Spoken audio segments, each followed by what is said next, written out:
So this is called the 3 stages of meditation. So how many remember that? Do you remember that? The 3 stages? I did it. Well, you don't because you weren't here. I don't think you could remember it. So it's something that there's a teacher at the Forest Refuge, Akinchino. Very, very good. James, have you had him yet? He's really, really good. He's from Switzerland, and he's a therapist, psychotherapist in Switzerland. No, he's in Cologne, Germany now. He's from Switzerland. Very, very analytical, very intelligent mind. And so all of his Dharma talks are, the 5 of this and 3 of that and 10. Very smart. So he gave this Dharma talk on the stages of meditation. I never heard it before, just quite put that way, and I thought it was quite wonderful. And so when I came back, that's like a year ago, I sort of sat down and I kind of rewrote it because I liked his first 2 steps and I didn't understand his 3rd step. I could say I didn't like it, but for me, it was just because this was just sitting in a Dharma talk, right? So, who knows, I might have fallen asleep during that 3rd part. But it didn't quite, but so I sat down and I thought about it, and I thought, well, no, what do I think the 3rd step is? And so it may be that this is exactly what he said, by the way. But anyway, so I wanted to share it with you. This is what we're going to start with the beginners, and we're going to mail this to them. And so we'll come up with 3 words that you all know and that are very important. I don't care what you're starting in, whether it's Hinduism, yoga, Tibetan, Buddhism, Zen Buddhism, Vipassana or Theravada.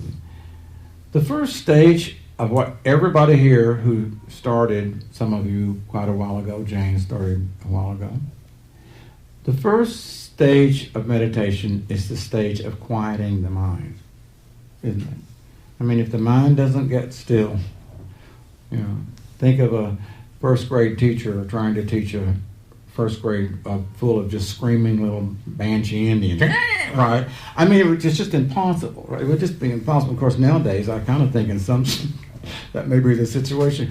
But if you can't settle down the room of children, you can't teach them. It is simply not possible. It would be the same as high school too, but and so I kind of think about trying to teach a room full of children with ADHD. It wouldn't be easy.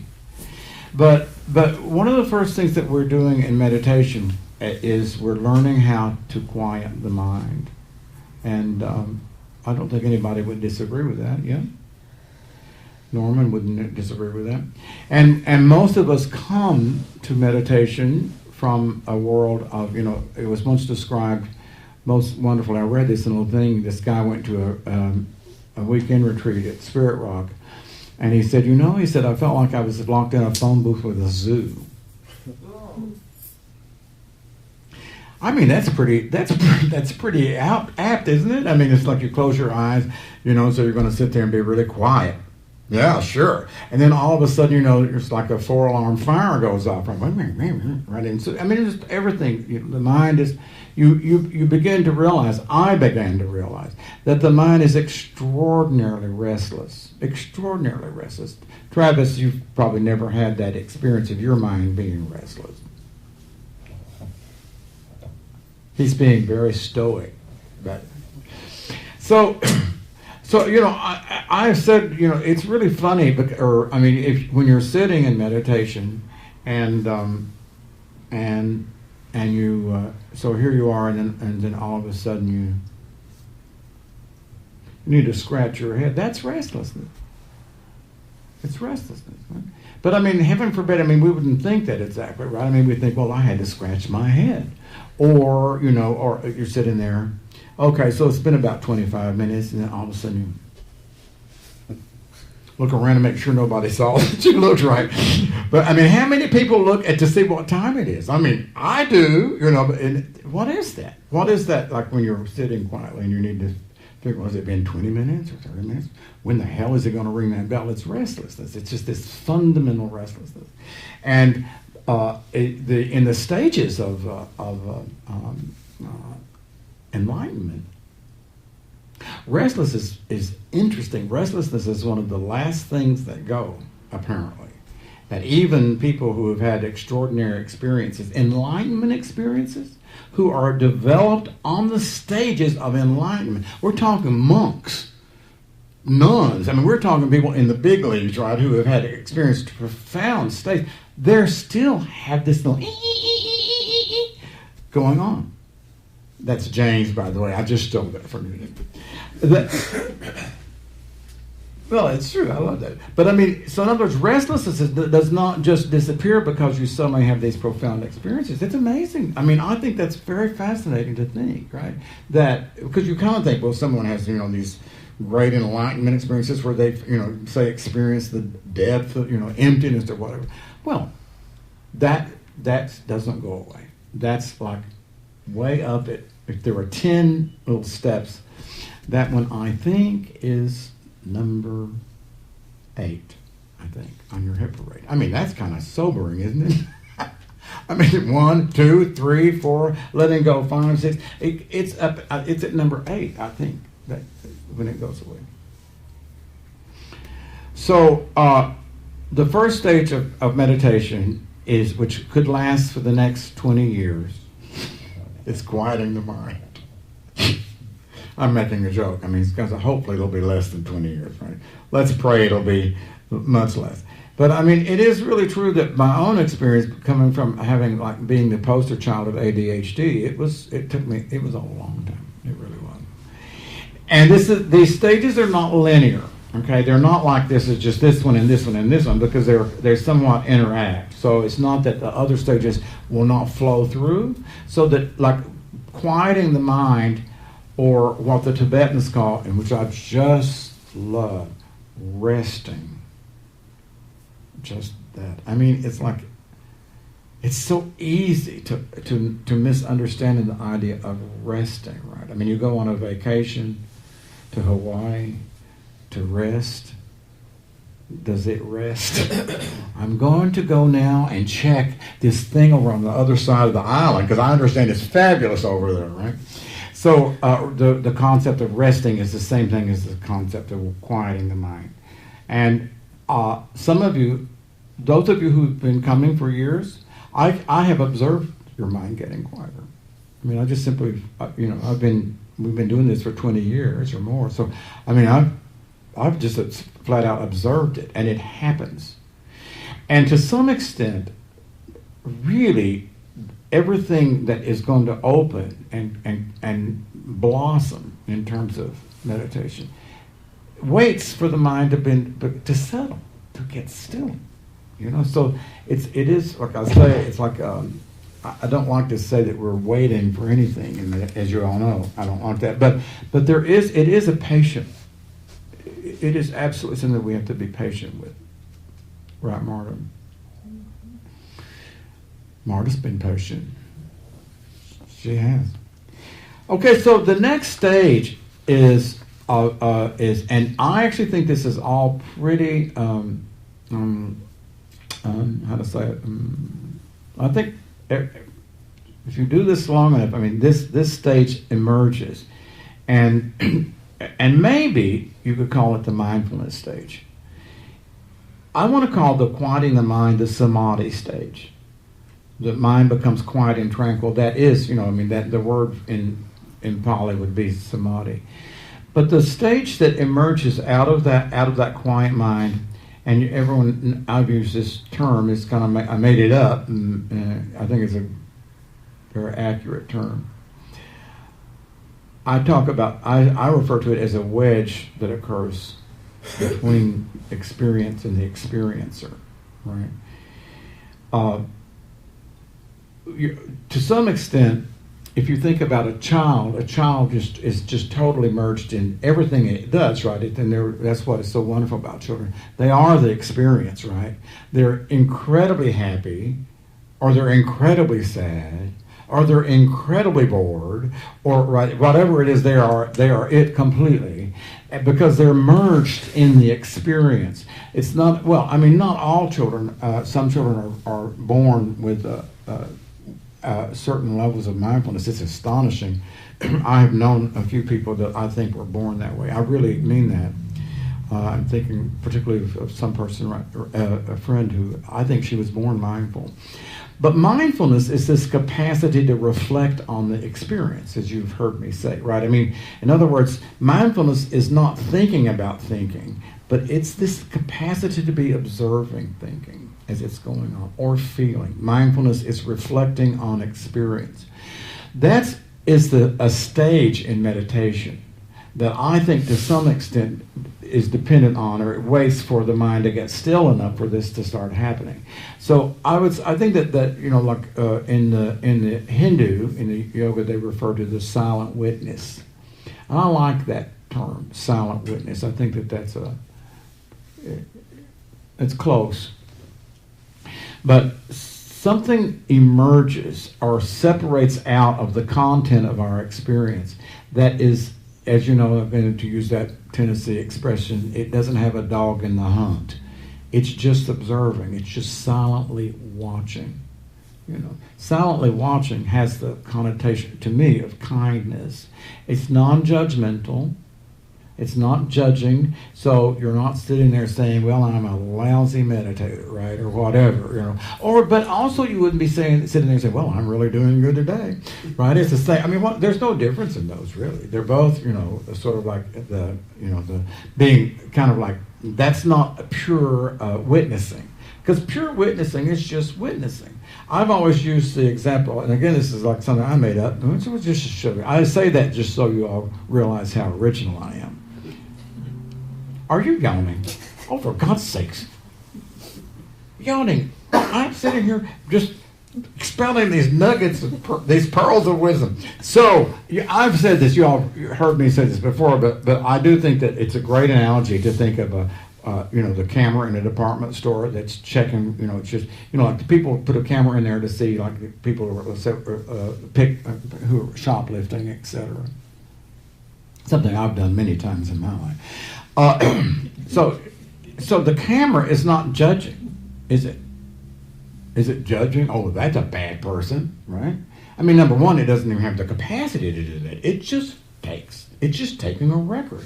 So it's just filming people. So to the camera, right, a person who's, picking something up and putting it in a bag, it would not evaluate that as bad. Or then to see somebody else who's just, carefully, taking something up to the cashier. The camera would just be taking a picture. To some extent, that's mindfulness. It doesn't judge. It just sees. It's another element in the fact, in our mind, called, well, I'm not going to say it's a long word. There's another element that would say this is, like shoplifter. Right, perception would be saying this is a shoplifter, this is not. But that, it, in my humble opinion, is not pure witnessing. Pure witnessing is having this capacity to just witness, just to see. That's a big deal. I mean, doesn't that sound bigger than just having a quiet mind? Right? I mean, that's a real step to me. And it's a step of, bhavana is a kind of a really good word in Buddhism. It's a developmental step in the mind. The mind has become more capable of pure witnessing. Some of you who've been sitting for some time know that already. You know that. But that's not the end of it, is it? There's something else. So I'm calling these stages samadhi is quieting the mind, and sati is mindfulness. Right? Sati. That's the stage that comes. That really, that's the stage where you start being okay in life. In that one, you start being okay, right? Because if there's some part of you that's not judging yourself,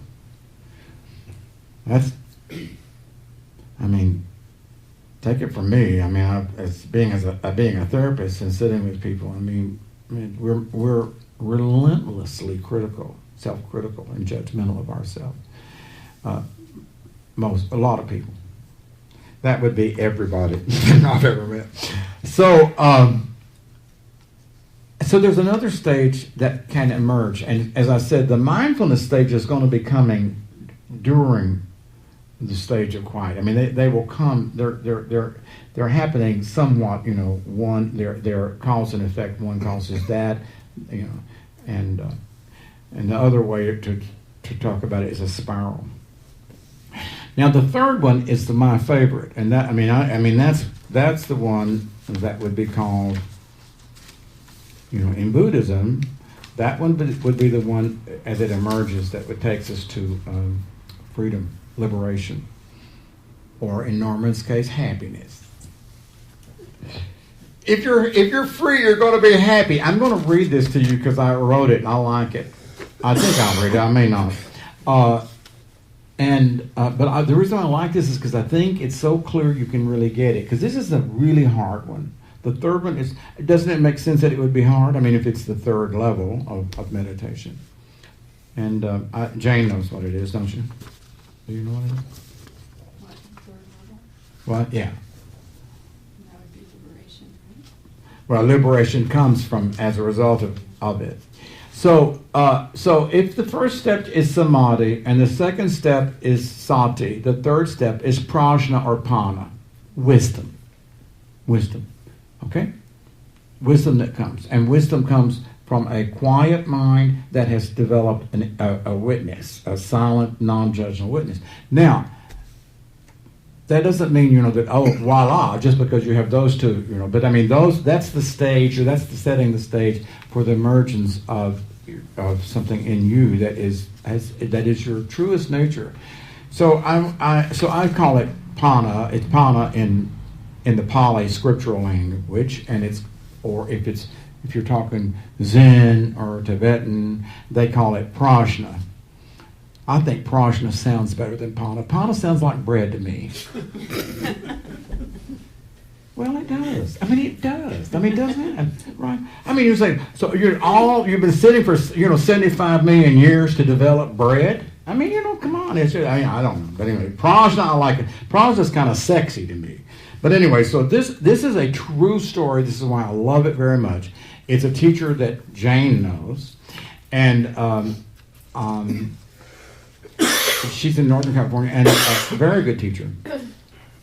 So I sat with her for 1 month retreat a few years ago, and she told this story, and so I've gusted it up tremendously because I wanted to make it very accessible as literature, and I just I sat and listened to her tell the story, so I just rewrote it. It's kind of like a little thing here, but so I'm going to read what I wrote, but this is the essence of what she said, and I want to I think I'll say it in here, but I'll say it here. What was so palpable as she said it was you could still experience the awe in her voice as she was telling the story, and I don't know if she was aware that you could really experience the awe that she felt, but I certainly experienced it, and I think I said it here. That's a clue that it's an insight. Okay? When you still have awe about it 10 years later, that's a clue that it was an insight, which is the essence. That's literally what the word vipassana means. Insight. So insight, when I said prajna or pana, right?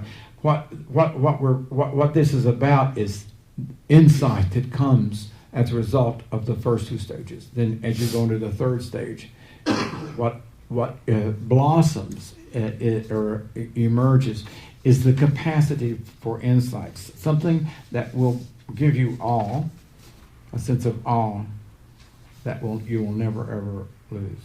So here's the story she told. She was talking about, I think she was talking about insight. I don't know what she was talking about. She said, a number of years ago, I was attending a 1-month meditation retreat. By then, it was clear to me that I was hooked for life. If you do a 1-month meditation trip, the odds are you are hooked for life. Take it from me. She said, my mind was quiet. What stage would that be? Now, she didn't know that I was thinking that, did she? She just said, my mind was quiet. And I had learned through my vipassana practice to separate my thoughts and note them as thoughts. stage 2. By the second week of the retreat, I became aware of a reoccurring thought, and the more I was aware of it, the more disturbed I became. It started innocently enough. I really can't understand many of these Buddhist concepts, she thought. Well, I'll tell you, most of us who've been to a 1-month retreat would say this thing, oh God, I don't get that. I mean, wait till you hear about the 12 nidanas, but never mind. So she said, I can't understand many of these Buddhist concepts. I noted the thought and went on with my meditation, but it seemed to escalate through the next week, and I found myself needing to report it to the teacher. The thought had gone from, I really cannot understand many of these Buddhist concepts, to, I really am not a good meditator and will never learn how to do this. Very typical stage. I kept noting it.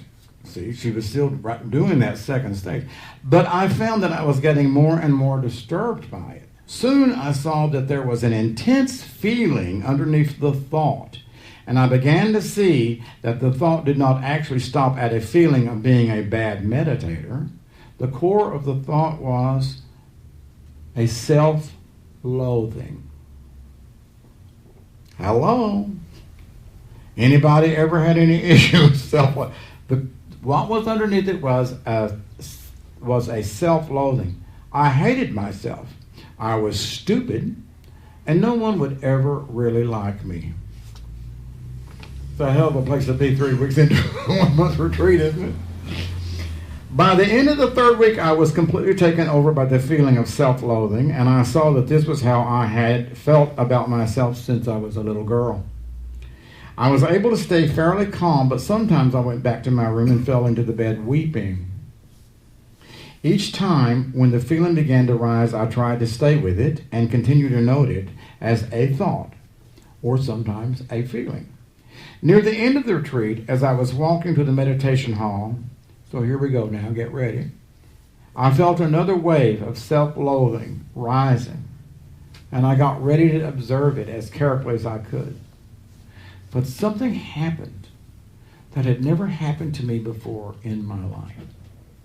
Jane is grinning. As the thought came into my head and the feeling of self-loathing, she said, "You're so stupid," or "I'm so stupid." Something in me saw that it was just a thought. It sounds so simple. And as I say, I had never had that experience in my life.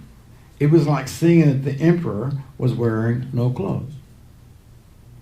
There was no me in the thought. It did not have arms or legs. It did not have my face.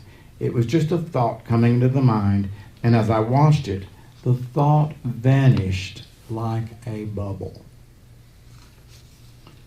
She's experiencing an insight, people. Instantly, it lost its sting. It was amazing. I could not believe it. Then she said, "Did it come back?" Sure. The feeling of being not good enough was a deeply ingrained habit in my mind, but it never had quite that sting or power over me again, ever. And gradually, it completely disappeared over the next few years. So we keep talking about noting a thought as a thought, right? And I'm sure, you hear that, right? And so you hear me talking, and so you're sitting there and try to note it as a thought. I mean, that's second stage, and that's a big deal. But it's really important to grasp that there's a fundamental difference in noting a thought as a thought and seeing the reality that it's just a bubble in your mind that has no content whatsoever. And the only possible way to experience that would be experiencing from something that totally is not right, is not involved in it, is not lost in the content of it. It's a huge, huge thing. That's called, in Vipassana, that's what is meant by an insight.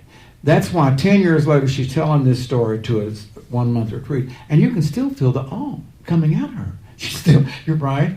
I don't think she knew, is how much she was still in awe of that. And they're rare. Those moments are rare. It's not like you have one every other day. That changes fundamentally your mind. I mean, if you let go, if the idea that you're not good enough, just imagine this. If you had an insight that was so profound that it knocked that out, hello? Does that sound kind of important? So as I said in the little thing, and there was another page to it, but Lord, I'm not going to read it anymore. An insight, and I heard U Pandita describe it this way one time. An insight is like lightning striking the roots of a tree. In other words, they burn up. The roots that have been burned by lightning do not sprout again. Now, you can have roots to, lots of stuff going on as well.